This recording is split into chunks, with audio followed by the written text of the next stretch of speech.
What's up, guys? Today we are actually doing the rear disc brake swap on the Civic. Keep watching.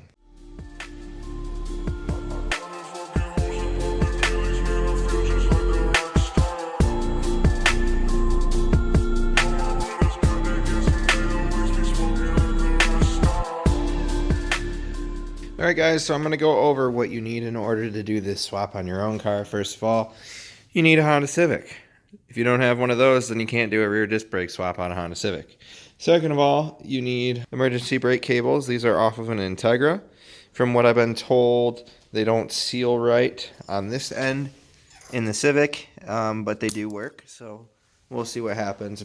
A better alternative would probably be Civic Si emergency brake cables, but those are expensive. And then you need some,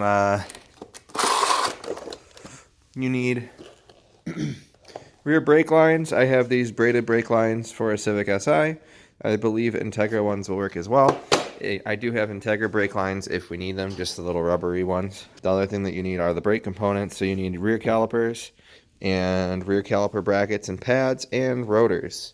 I took this one apart to try to fix the e-brake mechanism because it didn't work at all.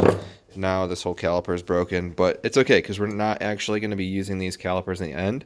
I'm using them for the swap, but I'm actually upgrading the rear calipers in one of the next videos. So putting these on for now, but they should be good in the meantime. These are Integra rear brake lines, which should work as well, but I'm not going to be using them. I'm going to be using the braided ones.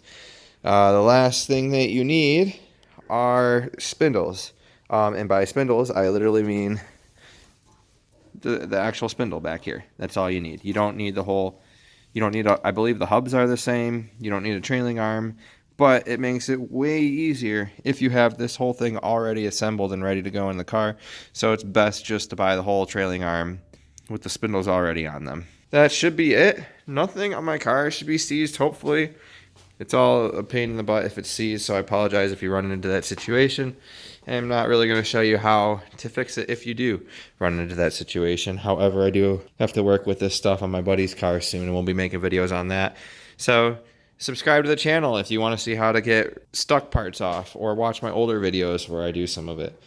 The suspension upgrade, or the suspension overhaul video for this car has me cutting out control arm stuff, which you might have to do if it's seized.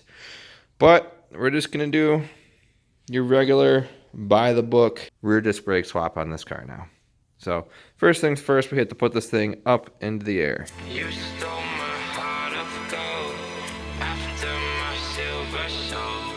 Can you dig any deeper now? The next step is to take the wheels off. Gave you all I own, put you on this golden throne, but I'm a little stronger now. All right, after you get the brakes off, we have to disconnect everything that's holding this trailing arm to the car. So the two things really being, besides bolts like this, are just the brake line and the emergency brake cable. To undo the brake line, we're actually just going to undo it from up here, but we're not going to get to that yet. We're just going to undo the emergency brake cable first. To do that, you have to take off the drum. To get the drum off, it's actually very simple. You can kind of hit around it with a hammer and try to pull it off by hand. Make sure your e-brake's not on or you won't be able to get it off. So make sure your e-brake is off. Or you have these two holes right here. And I can't remember off the top of my head what thread pitch they are, but I do know that the seat belt, or not the seat belt, but the bolts that hold your seat into the car, if you take out two of those, you can thread them in right here to walk the brake drum off. I'm going to try to find bolts elsewhere because my car is up on the lift. I don't want to pull it off, but I'm sure I have some that will work for this. But first I'm going to try to get it off just by hand. You cashed in on my promises. You know I'm too generous. Now I've learned to never. Alright, so this side came off really easy, as you saw. It just pulled off right by hand. The other side I just had to knock around the outside with a hammer a couple times, and then that pulled right off as well. I did not have to use the bolts. One thing that you can see once I got the brake drum off is this is different, this hub. It is not the same as the disc brake hub. It's different, so it's got the different holes, and I don't think it would work. I mean, maybe you can try putting it in if you want, but I doubt it would work. You need the other hub too, which obviously if you have the whole trailing arm, then you already have that and don't have to worry about it. Now, looking at the e-brake, I'm pretty sure it's connected down here. And I think the only way to get that out is to completely disassemble this. I believe you start by pulling this spring off up here, but I'm gonna look it up online really quick and see if I can find out. The other thing, if you don't care, is you can just come behind here and cut the e-brake cable. If you're not gonna be using it, you don't have to worry about doing any of this. You just have to cut the e-brake cable back there and that's it. But I don't like doing things that way if I don't have to. If I was at the junkyard, that is absolutely what I would do. All right, I went to look it up and decided that I don't really want to, so we're just gonna go ahead and start tearing this thing apart. The first thing that I'm gonna do is pull off this spring right here, and then we're gonna push these in and twist them to get these pop out. Basically just undo everything that I see until it all falls apart.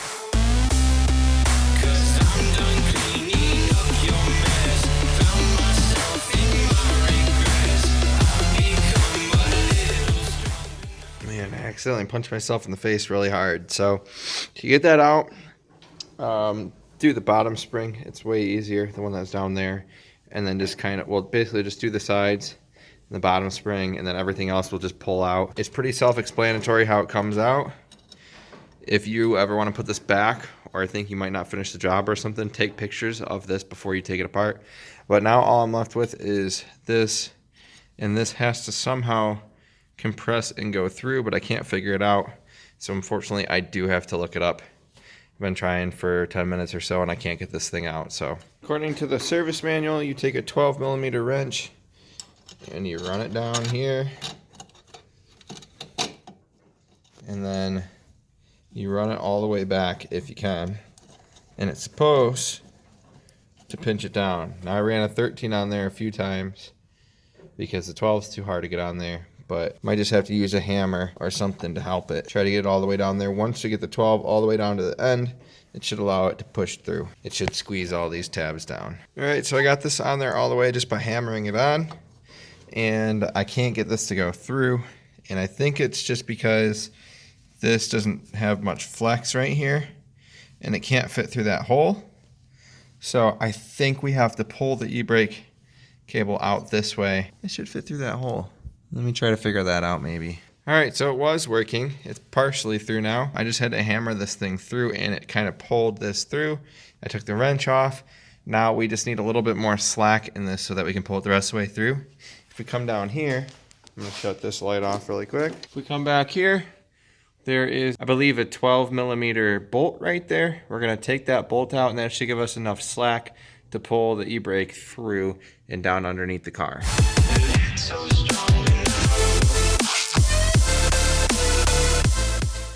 So as you can see, that is all it took to get this thing out. It's a little pain in the butt, but now that this e-brake cable is out, technically this is free besides the brake line. So the next thing that we're gonna do is the brake line.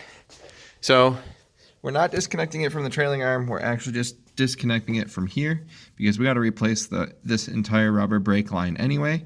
And I have braided brake line, so I'm gonna go ahead and get the caliper ready, get the brake line bolted to the caliper, and we'll bring it over here and get it ready to just hot swap right here. And then we'll leave the caliper hanging while we work with the rest of the stuff. So here's proof right here. Like that, looks a little shorter, but really these are the same exact brake cables. So this came off of an Integra. These are for a Civic Si. On the box, it literally just says 99 to 2000 Civic Si, and that's the only car. If we put these down right here, we can kind of, it's gonna be hard for me to show you. It's got, this part moves, but it works the same. You can kind of see, so right there, if I take out that bend a little bit, they would be the exact same length. So really, the rear brake lines are the same. You can use Civic Si, Integra, Del Sol, any kind of, whatever car came with these calipers, you can use those brake lines for the most part. At least that's what I believe. We're gonna go ahead and swap out these rubber brake lines for the braided ones just for performance, but you could use these and go from there. Unfortunately, there's not really any chance of me showing you this because I got to get in here and you're not gonna be able to see. But anyway, what you want to do is before you loosen up the washer on here, before you pull out the spring to loosen up the brake line, you just want to make sure that you're able to break the brake line loose, and you want to make sure that you're using a 10mm line wrench like this, where it's almost closed, but it's open enough just to fit around the brake line. Otherwise, you're gonna strip it and you're gonna have a hard time. Even with this tool, it's possible to strip it, and then you might end up having to replace that brake line.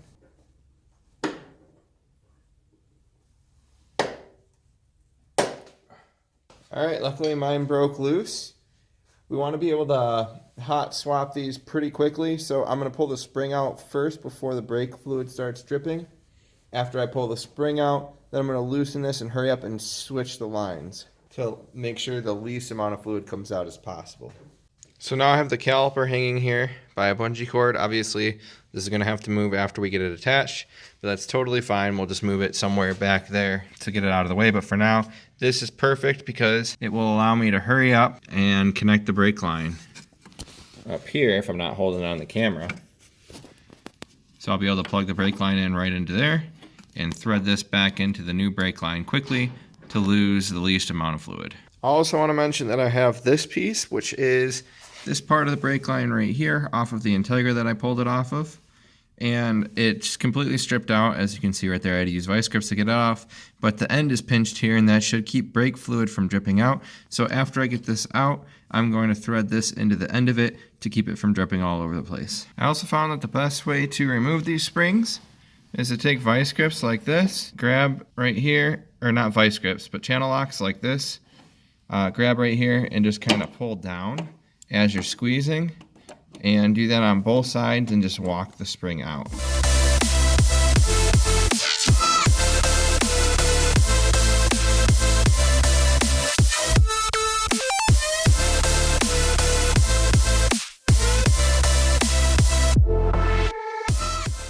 Alright, so now we got this hung up here. The only thing holding this trailing arm now is how it's bolted in, which I will show you guys.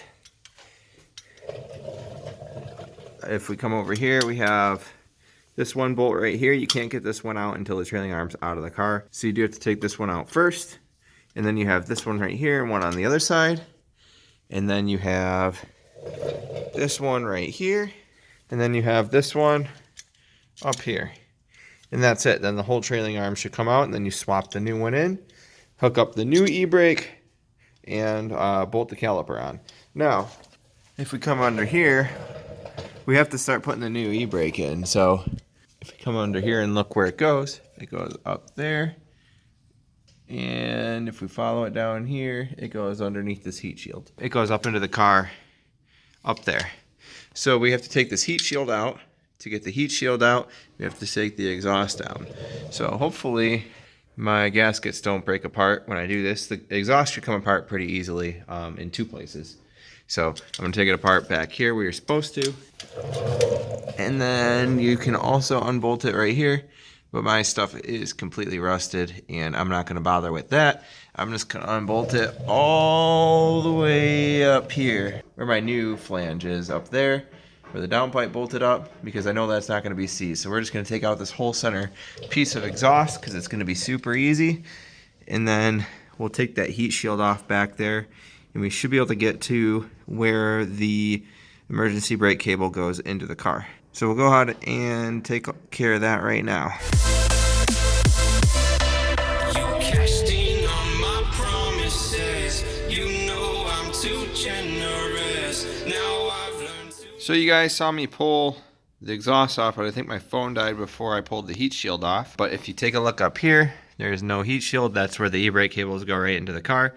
There were two bolts right here, and just threaded them back in. And then one right here, and that's what was holding the heat shield on, and then it popped down.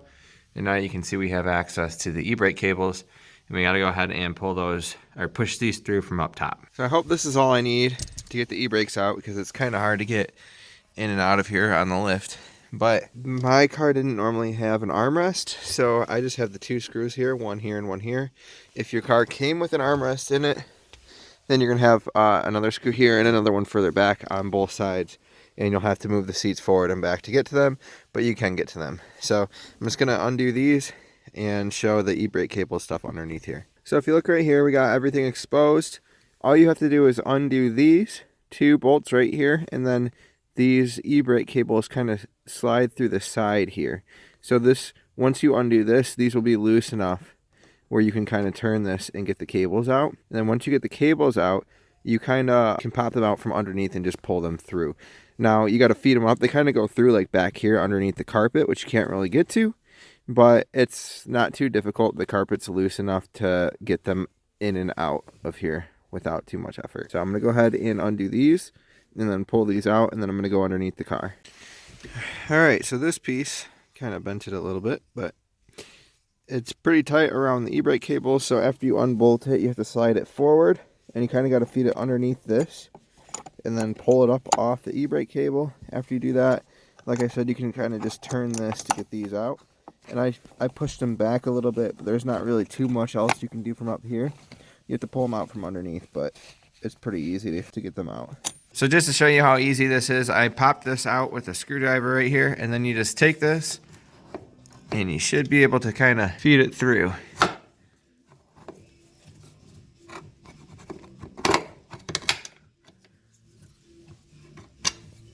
It'd be better with two hands, but yeah, see, not even that difficult. And then the new one goes back in the same way, just feed it in there and pop the seal in, and that's it.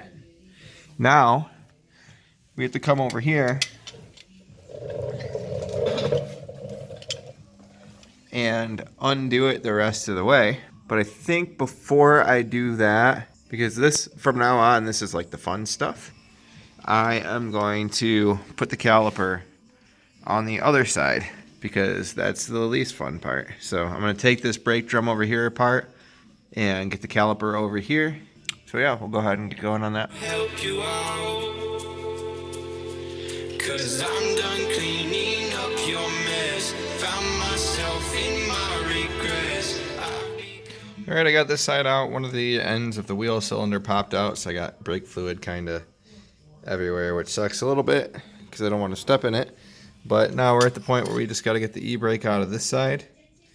So I'm going to go ahead and loosen the nut on the back here and then pop the e-brake through. All right, so I got the e-brake out. I kind of tossed it to the side over there. And now we're going to get this caliper bolted in. A little stronger now. A little stronger now. A little stronger now. A little stronger now. A little stronger now. You cashed in on my promises. You know I'm too generous. All right, now we're going to unbolt the trailing arm.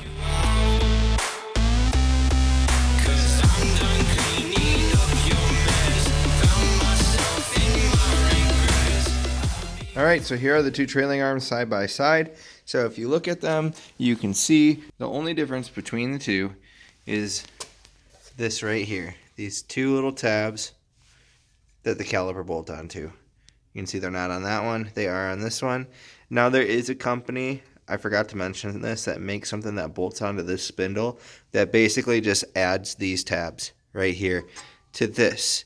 And then you can run disc brakes on this setup. All you have to do is everything that I did, except for take the trailing arm out. You leave the trailing arm in, you unbolt this plate and all this stuff down here. You bolt the adapter on, and then you put everything back together. A little bit easier, but, well, it's a lot of bit easier if you have trailing arms that have never been off the car, because most likely stuff will be seized. But otherwise, it's really not all that much easier, and sometimes it's cheaper just to get the whole kit like I did. Next thing that we got to do is move this over to that trailing arm, and one thing that you want to keep in mind is you don't want to bolt this down all the way tight when you're putting it in there. Same thing with this side, same thing with basically all the control arms, unless they're like mine where they have poly bushings. These are the only arms that don't have poly bushings on mine, so these have to be torqued down with load. All the poly bushing stuff can be tightened before there's load on the car. So I'm going to go ahead and swap this over, and then I'm going to put the new trailing arm in the car.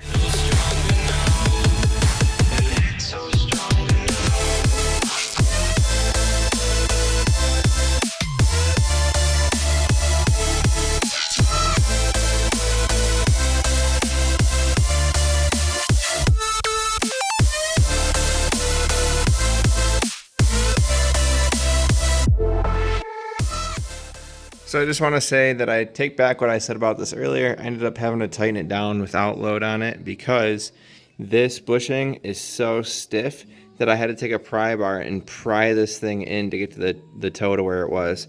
The way I set these is my toe is adjusted with these, not this. This is slid all the way in. That way if I have to remove my trailing arms for whatever reason, I can. So I can remove these and then put my toe exactly back where it was when I'm all done. I'd really like to get this side done just so I can see it all together. So I'm gonna go ahead and put this side back together.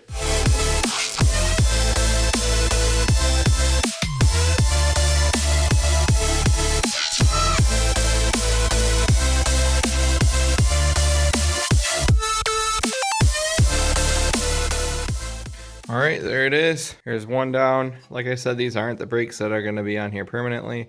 This is just for now to get the job done.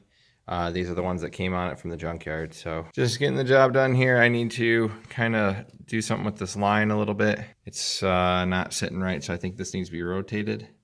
And then I need to figure out how to bolt it to the back there. This side I still got to do, but I'm going to call it a night for now. So last night I ended up getting this line on here correctly.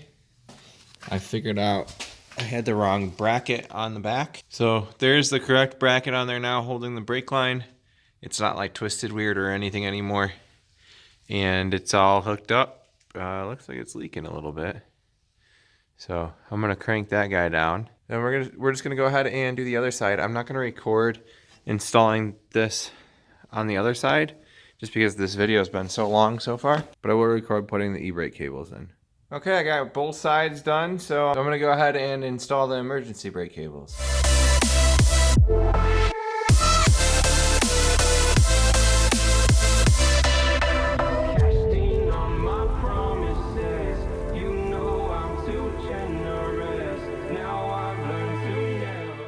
So before you bolt up the back parts of the emergency brake, you want to come in the car and hook it up right here. As you can see, it doesn't stick as far forward as before, these parts, and I tried pushing them through from the bottom, and I guess this is just as far as they go. But that's okay because the e-brake cables still reach. As you can see, they pull like that. You can pull both of them. That's why you want to have them loose in the back, because you need to have this play here to hook them up, and then this turns. So if you use the combination of that turning and this pulling, you can slide them into these holes, straighten this out, and bolt this down on top of the cables. Alright, so I'll take care of that and then I'll show you the finished product. Alright, there we go. It's all hooked up. And that is how it works. So now we'll go ahead and hook them up to the brakes in the back. Okay, if we come back here to where I have the e-brake sitting, I can go ahead and take it off. This has to come through this hole right here and feed over the top, and then this bracket right here bolts to the brake, so we have to undo this clip and pull the cable through here. This bracket bolts to the caliper right there where those two bolts are, and then this piece right here, right there, there's a little tiny pin that goes through here and through that hole there, and then has a little cotter pin on the bottom of it. So I'm gonna go ahead and do that. I don't really have a good angle to show you guys this. Maybe down here. No, you can't really see too much there. So I'm just gonna go ahead and do it really quick and then show you and then show you it finished. Okay, so I had a little bit of trouble getting this all hooked up. It is all hooked up now. There's something that I guess I didn't know. I didn't research well enough. Integra e-brake cables are 2 inches shorter than Civic Si cables. And what I ended up doing is loosening the parking brake adjustment inside all the way to get this to work. And I don't know if it's sitting back all the way, to be completely honest, because I took the spring off, I moved this forward, connected them together, then I adjusted that, and then I put the spring back on. So I don't know if it's all the way out. I am able to turn this, so it should be okay, I think, but I won't know until I get replacement brakes, unfortunately, because this piston isn't out all the way and I'm not going to be bleeding these brakes, so I won't be able to test it, unfortunately. I won't be able to get the piston where it needs to be for the e-brake to work properly, so I won't know until I get my other brakes and bleed the brakes. It could be a while before I find out. For now, I think you can get away with running Integra cables. Some people said that they have. Mine are often automatic, so they're not stretched out at all. So I might not be able to get away with it. But what you're really supposed to have is SI brake cables, and they're really expensive. I think they were like 80 bucks a piece last time I looked, and I don't want to spend $160 on e-brake cables. So I will if I have to, but If I can not do that, that would be awesome. But anyway, I'm going to call it a night for now, and then I'll reassemble this the rest of the way tomorrow. All right, guys, it's the next day now. I've actually gotten a decent amount of sleep, so I'm not tired and working on this every second of my free time now. I'm actually going to call it at this point. I'm going to go ahead and hook up the other e-brake cable, but it's just not right with these e-brake cables. You could probably make them work if you had an older set of Integra cables that are stretched out, but these ones were often automatic, so they were almost never used, and it's just too tight of a fit for me. I'm questioning how it's going to work with the new brakes once I replace them. So I'm just going to get the proper cables. I did find SI cables on Rock Auto for 25 bucks a piece. That doesn't include shipping, but with shipping, it's not going to be that much money. So I'm just going to go ahead and get the correct cables. For now, I have other stuff that I have to work on. So I'm just going to bolt the wheels back on here. I'm not going to bleed the brakes or anything. I'm just going to use the e-brake if it works to park my car in my driveway. If not, I'll put it in gear. And then we'll continue on this later. So I'm going to go ahead and fully assemble everything, and then I'll close out the video. So I just wanted to mention this really quick. I can't get this one to connect now because the other side is connected, and in the inside it's twisted like this. So this one's pulled tighter right now, and I just can't get it to connect. So one thing my dad mentioned, which is a good idea if you want to make these cables work, if yours aren't stretched out, you can cut this and then weld some metal and lengthen it a couple inches. If you just lengthen this end piece a couple inches, this would work perfectly fine. So that's something that you could do to make these work. Like I said, I'm buying the other cables. I'm gonna leave this side disconnected for now because I really only need one side of the e-brake to work, just so I can park this thing. What's up, guys? I accidentally forgot to make an outro. I'm editing the video right now. So you should be able to follow along with that and do the disc brake swap yourself. Obviously, you need to bleed the brakes and you need to have the right e-brake cables. But other than that, everything is done correctly. I do have the new e-brake cables now. I got them in the mail, so I'll be putting those in soon. Not sure if I'm going to make a video on that, but possibly. You already saw me put these ones in. It's just the same process. So put the new brake cables in. I got most of my brakes for the brake swap already, and I'm just waiting on some more stuff to come in, and then we're going to have a video on Integra Type R 4-lug brake conversion. So look forward to that. There will be a couple of videos before then that are coming out. I do have some stuff backed up that still needs to be edited and posted. So you're going to get a decent amount of content from me coming up here shortly. So thank you all for watching. Make sure that if you liked the video or if it was helpful, give it a thumbs up. If you disliked it, give it a thumbs down. Subscribe to the channel, and thank you for watching. Peace out.